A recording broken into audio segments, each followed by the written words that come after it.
5ই আগস্টের আগে এই ধরনের কাজ করাটা কঠিন ছিল। এখানে আবরার ফাহাদের পরিবারের প্রতি কৃতজ্ঞতা জানাতেই হয়। আবু আর নাই, সো ওই ডায়লগটা আমি জোরে বলতে গিয়ে আমি নিজে কান্না করে দিছি। 2019 সালে ঘটে যাওয়া হৃদয় বিদারক ঘটনা আবরার ফাহাদ হত্যাকাণ্ড, সেই বাস্তব ঘটনাকেই এবার পর্দায় তুলে ধরছেন জিসান। যিশু এন্টারটেইনমেন্টে নিজের প্রথম মৌলিক কাজ হিসেবে এমন হৃদয় বিদারক ঘটনাকেই বেছে নিয়েছেন তিনি। এই গল্প নির্মাণের পেছনের গল্প জানবো আজকে। পরিকল্পনা তো আসলে দীর্ঘদিনের। আমরা কাজটা শুরু করব ভেবেছিলাম প্রায় 1 বছর আগে থেকে। দেখেন, 5ই আগস্টের আগে এই ধরনের কাজ করাটা কঠিন ছিল। আপনারা জানেন যে বিশ্ববিদ্যালয়গুলোতে ছাত্রলীগের কি একটা আধিপত্য ছিল। সো যদি আমরা সঠিকভাবে এরকম একটা কাজ করতাম, এটা আমাদের উপর ভীষণ চাপ নেমে আসতো। তো সেটাই আমাদের বন্ধু এবং যারা পরিচিত জন আছে তাদের পরামর্শে আসলে তখন করা হয়নি। আমরা করতে চেয়েছিলাম, কিন্তু ওভারঅল সামগ্রিক বিবেচনা করে আসলে কাজটা আমরা পরবর্তীতে করি। এবং 5ই আগস্ট যখন দেশে একটা বিপ্লব ঘটলো, তখন আসলে মুক্তভাবে কাজ করার যে সাহসটা আমরা আবার ফিরে পাই। তো 5ই আগস্ট রাতেই আসলে আমাদের সিদ্ধান্ত নেওয়া এত বড় কাজ। ওই দিন রাতেই আমরা চিন্তা ভাবনা করি কাজ করবো এরকম এই প্রজেক্টটা নিয়ে। এবং আমি আমাদের টিমের সাথে কথা বলি, তখন সবার পরামর্শক্রমে আসলে আমরা কাজটা বেছে নিই। এবং এটা নট অনলি যে এই 1.5 মাস 2 মাস ধরে কাজ চলছে, এটা 1 বছর আগে থেকেই প্ল্যানিং ছিল। এবং আমরা এই কাজটা প্ল্যানিংটা এমনভাবে ছিল যে আমরা কাজটা করবই। যেহেতু আবরার ফাহাদ ছিলেন, তার একটা যে 2019 5 বছর আগে থেকে এই যে বিপ্লবটা হলো, একটা সূতিকাগার বলা যায় ওখান থেকে। সো এই জন্যই আসলে এরকম একটা টপিক বেছে নেওয়া। এবং যেহেতু পরিকল্পনা ছিল আগে থেকেই, তো ওটাকেই বাস্তবায়ন করার জন্য আর কি 5ই আগস্ট থেকে আমরা জোরসোরভাবে কার্যক্রম চালাই। দেখেন, আমরা এর আগে সিনেমার রিমেক করতাম, তো আমাদের একটা দর্শক ছিল যারা সবসময় মৌলিক কাজ দেখতে যেত। এখন আমরা কাজের আগে চিন্তা করি এমন একটি কাজ করব, এমন একটি গল্প নিয়ে কাজ করব যে গল্পটা সবাই জানে বা সবার জানা উচিত। তো ওই চিন্তা ভাবনা থেকে আসলে আবরার ফাহাদের মতো এরকম একটা সত্য ঘটনা অবলম্বনে কাজটি বাছাই করা। আমি জানি এটা করা কঠিন, এটা নিয়ে নানা আলোচনা সমালোচনা হতে পারে, কিন্তু আমরা চাই এমন কিছু করতে যেটা আগে কেউ করেনি। আমরাই নতুন এবং আমরা সেই ধরনের কিছু বিষয় নিয়ে কাজ করতে চাই যেটা মানুষ জানতে চায়। যখন মানুষের এক্সপেকটেশন বেড়ে যাবে, সেটা যদি আমরা পূরণ না করতে পারি, অবশ্যই সে জায়গায় একটা চরমভাবে ব্যর্থতার পরিচয় দিব। যখন আমরা কাজটা শুরু করি, আবরার ফাহাদ প্রজেক্ট বলেন বা এর আগে যখন আমরা রিমেক কাজ করছি, সবগুলোই কিন্তু আপনারা জানেন যে আমরা জিরো বাজেটে কাজ করে থাকি। সম্পূর্ণ জাহাঙ্গীরনগর বিশ্ববিদ্যালয়ে আমার বন্ধু, বড় ভাই, ছোট ভাই বা যারা আছে এখানে সবার সহযোগিতায় কাজগুলো করা হয়ে থাকে। তো আমরা যখন আবরার ফাহাদের মতো এরকম একটা প্রজেক্ট নিয়ে কাজ করব, আমি দেশের বেশ মানে বড় কয়েকটি প্রতিষ্ঠানের সাথে কথা বলি এবং তাদের তরফ থেকে একটা কথাই ছিল যে আমরা এই ধরনের রাজনৈতিক কার্যক্রমে যেতে পারবো না, তবে তারা আমাকে শুভকামনা জানিয়েছেন। অর্থাৎ আমরা প্রথম দিকে কোনো স্পন্সর পাইনি। তো যার কারণে আমাদের চিন্তাভাবনা ছিল এটাও আমরা জিরো বাজেটেই করব এবং আমাদের নিজস্ব যে জিনিসপত্র আছে সেগুলো দিয়েই শুটিং করা। আমি অনেক কিছু করতে চাই, কিন্তু আমার হয়তো অর্থ না থাকার কারণে বা প্রডিউসার না থাকার কারণে আমরা কাজটা করতে পারছি না। সো সেই জায়গায় অনেক বড় প্রতিবন্ধকতা ছিল। তবে আমরা আমাদের নিজস্ব যতটুকু যাচ্ছিল সেটা নিয়ে আমরা কভার করার চেষ্টা করেছি।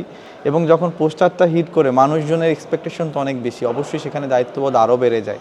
তখন আরও বেশি মানে আফসোস হচ্ছিল যে আমরা যদি আরও ভালোভাবে করতে পারতাম, আমরা যদি একটা বাজেট তখন পেতাম, তখন হয়তো এই গল্পটা আরও চমৎকার করে ফুটানো যেত। বাট যতটুকু করেছি আলহামদুলিল্লাহ, এখন এটা সামগ্রিকভাবে পোস্ট প্রোডাকশনে কাজ চলছে। যদি আমরা ঠিকঠাকভাবে নিয়ে আসতে পারি, জিরো বাজেটের কাজ হিসাবে দর্শক হতাশ হবেন এটুকু বলতে পারি। দেখেন, 5ই আগস্টে যখন আমরা রাতে সিদ্ধান্ত নিই যে আমরা এই কাজটা করব এবং আমি 6ই আগস্ট আমাদের নিজস্ব প্ল্যাটফর্মগুলোতে পোস্ট করি সোশ্যাল মিডিয়ায় যে আমরা এরকম একটা কাজ করতে চাই, আমরা বাংলাদেশের মানুষকে আহ্বান করি যে আপনারা আমাকে আবরার ফাহাদের পরিবারের সাথে যোগাযোগ করিয়ে দিন। এবং বাংলাদেশের মানুষই আসলে তাদের কাছে আমাদের পৌঁছে দেয় এবং আবরার ফাহাদের ফ্যামিলি থেকে আমাদের সাথে যোগাযোগ করেন। সো তারা যথেষ্ট বিনয় ছিল। আবরার ফাহাদের ছোটো ভাই আবরার ফায়াজ, সে যথেষ্ট তথ্য দিয়ে আমাকে সাহায্য করেছেন।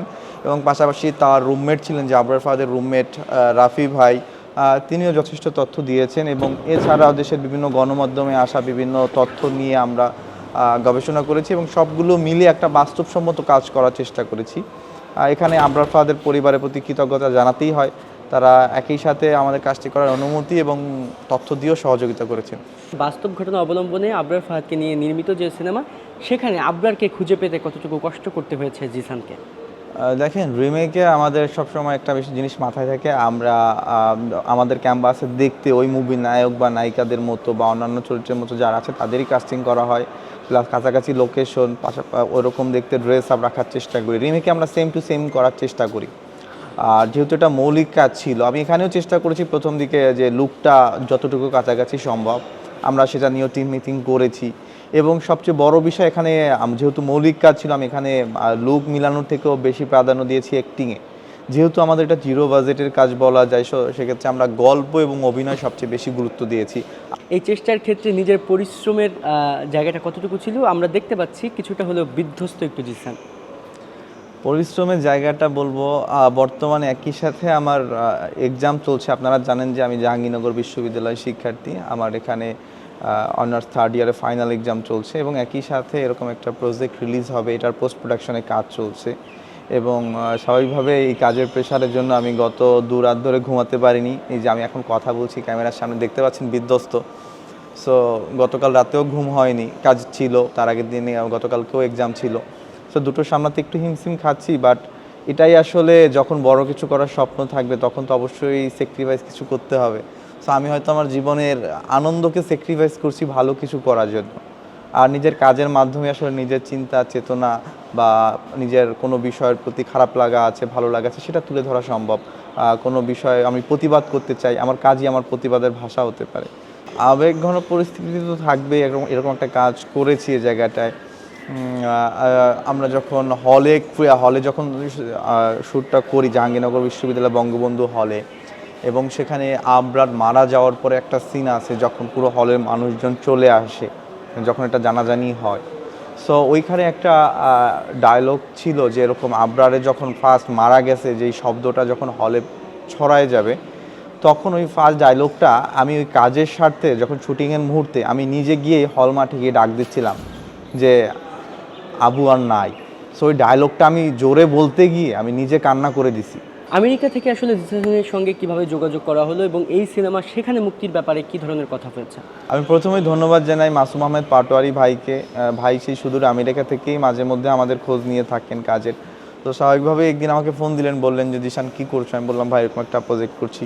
তো বললো তুমি আবরার ফাহাদের মতো প্রজেক্ট নিয়ে কাজ করছো, আমরা আমেরিকা থেকে দেখি কি করা যায়। তো ভাই এরপর তাদের একটি সংগঠন আছে একটি ফুল থেকে বললেন যে জিসান আমরা এই সংগঠন থেকে তোমাদের পাশে থাকতে চাই, কাজটার এখন থেকে যা দরকার আমরা তোমাদের সাথে আছি এবং একই সাথে আমরা এটা আমেরিকাতেও দেখাতে চাই। তো আমি বললাম ঠিক আছে, এটা হলে তো ভালোই হয়।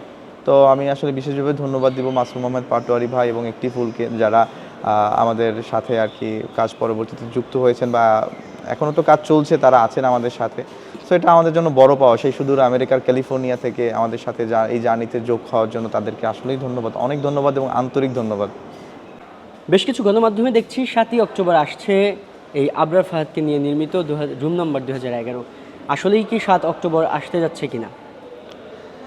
দেখেন, আমরা কোথাও ডিরেক্টলি বলিনি যে 7ই অক্টোবর আসছে। আমাদের কাজের পরিকল্পনা হচ্ছে আবরার ফাহাদ ভাইয়ের মৃত্যুবার্ষিকী কেন্দ্র করে আসলে কাজটা নিয়ে আসি। সো এই কাজটা আমাদের 7ই অক্টোবর আমাদের টার্গেট আছে, কিন্তু আমরা এখনও 7ই অক্টোবরে যে রিলিজ হবে এটা আমরা বলিনি। এটা হয়তো বা ভুলবশত বা অতিরঞ্জিত হয়ে মিডিয়াতে এসেছে। আমরা বলেছি এটা 5ই অক্টোবর হতে পারে, 6ই অক্টোবর হতে পারে, 7 অক্টোবরও হতে পারে, অথবা 8-9ও হতে পারে, যে কোনো একটা ডেটে আমরা আলোচনা করে ফিক্সড করে আমরা ফাইনাল টাইমটা অবশ্যই অ্যানাউন্স করব। আমাদের চিন্তাভাবনা আছে যে আবরার ফাহাদের মৃত্যুবার্ষিকী ডেটটাকেই কেন্দ্র করে ওই ডেটেই করা যায় কিনা। আমাদের পোস্ট প্রোডাকশনের কাজ চলছে, আপনারা জানেন যে পোস্ট প্রোডাকশনে অনেক কাজ থাকে, ডাবিং, মিউজিক, এডিটিং। সো এইগুলো নিয়ে আসলে এখন আমাদের প্রেশার যাচ্ছে। আপনারা হয়তো আমাকে দেখতে পাচ্ছেন যে আমি কতটা বিধ্বস্ত, অনেক রাত ঘুমাই না। তো আমরা যদি সম্পূর্ণভাবে আসলে কাজটা যথাসময়ে শেষ করতে পারি তাহলে 7 অক্টোবরেই নিয়ে আসব। বাট যদি কোনো কারণে আমাদের এই সময়ের মধ্যে ব্যত্যয় ঘটে তাহলে হয়তো বা 2-1 দিন আগ পিছ হতে পারে।